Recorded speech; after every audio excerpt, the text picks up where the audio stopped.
नमस्कार. माझ्या चॅनलमध्ये तुमचं खूप स्वागत आहे. आणि मी आज तुम्हाला ड्रायफ्रूटचे लाडू कसे बनवायचे ते सांगते मी तुम्हाला. आणि खजूर, डिंक हे सगळं ड्रायफ्रूट सगळं घालून बनवायचे आहेत. आणि बाजारात जसे तुम्हाला एनर्जी बार मिळतात ना, त्याच्यापेक्षा हेल्दी मिळणार तुम्हाला आणि चांगलं. ह्याच्यात गूळ किंवा साखर अजिबात वापरलेली नाही आहे. फक्त खजूर आणि ड्रायफ्रूट आणि डिंक ह्याच्यापासून बनवलेले आहेत. चला तर मग मी तुम्हाला आता ड्रायफ्रूटच्या लाडूची रेसिपी दाखवते. हे बघा, 2 वाट्याप्रमाणे मी बदाम घेतलेत. 2 वाट्या, म्हणजे इथं पण मी काढून ठेवलेत कारण एकत्र राहत नाहीत म्हणून 2 ठिकाणी ठेवलेत. 2 वाट्या बदाम, 2 वाट्या अक्रोड, 2 वाट्या काजू, 2 वाट्या मनुके, पाऊण वाटी डिंक आणि हे 2 वाट्या. आणि खजूर घेतलेली आहे मी. ही सोललेली मस्त US मध्ये छान मिळते ही खजूर. तर हे काढून सुद्धा दिलेले आहेत बघा त्यांनी छान. आणि ह्याचे सगळे बी वगैरे असे सगळं काढून टाकायचं. तर हे सगळे निवडून करून स्वच्छ ठेवलेली आहे मी, ह्याच्यात काही नाही आहे.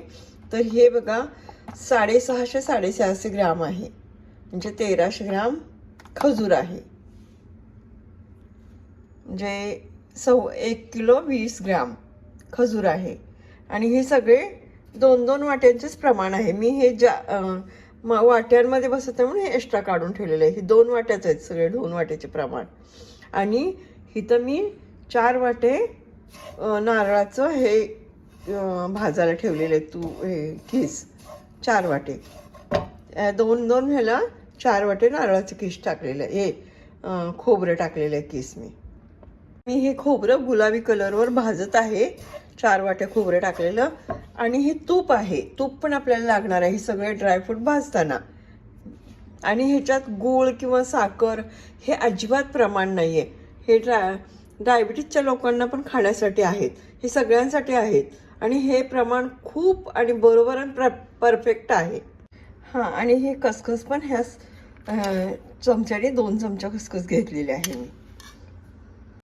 डिंक तळण्यासाठी आपल्याला भरपूर तूप लागेल. तर मी भरपूर ओतलेलं आहे. हे बघा, अर्ध ओतलेलं आहे, पूर्ण भरून घेतलेलं. हे बघा, मी तूप कढई घातलेलं आहे. आता मी डिंक टाकायचं. लो मिडियम गॅसवरती तळायचं आहे डिंक पण.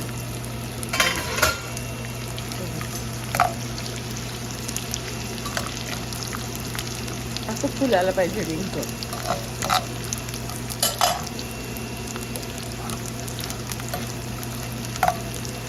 आणि ऑप्शन, तुम्हाला डिंक आवडत असेल तर तुम्ही टाकू शकता, नसेल तर नाही, असं काही नाही पाहिजे असं. हे बघा, डिंक कसला फुललेला आहे आपला, मस्त पांढरा शुभ्र झालेला आहे.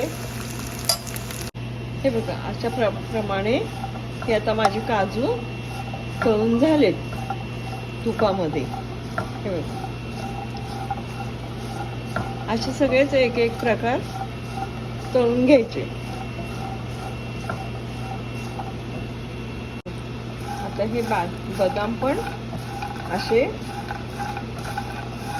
तळून घ्यायचे. आणि मी हे डिंकाला घेतलेलं होतं ना तूप, त्याच्यामध्येच तळते. जेवढे होईल तेवढे त्याच्यात तळायचे. जे राहिलं ते मग नंतर तूप घ्यायचं आपण. आणि सगळंच तूप एकाच वेळेस होतायचं नाही, कारण ते प्रत्येक ह्याचं ना शिल्लक पण राहू शकतं. मग ते आपण वापरू शकत नाही ना शिल्लक राहिलेलं तूप.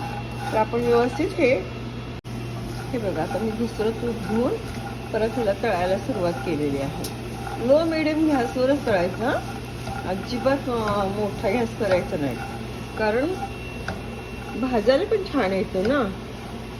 आणि वेळ लागतो पण चवीला खूप सुंदर लागतं ते. छान खमंग भाजलं जातं आतून सगळं व्यवस्थित.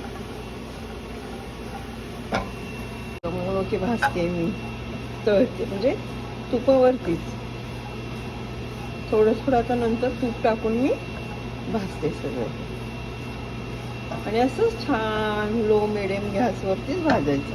हे बघा, आता मी खाली भाजण्यासाठी 2-3 टेबलस्पून मी तूप घातलेलं आहे. आणि मी आता ही खजूर घालणार आहे बघा सगळी, म्हणजे 650 ग्राम जे आहे ना ते. एक वेळेस 650 ग्राम, नंतर 650 ग्राम असं 2 वेळा मी भाजून घेणार आहे. खारीक पण छान.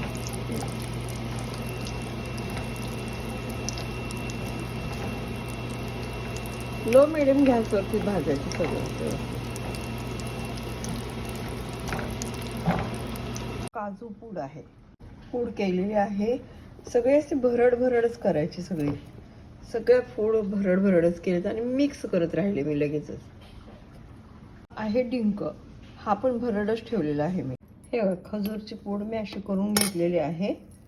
हे अशी झाले खजूरची पूड. ह्याला आता आपण सगळं मिक्स करायचं ह्याच्यामध्ये. हे आपले हे केलेलं आहे ना सगळी पावडर, हे मिक्स करून मग लाडू बांधायचे.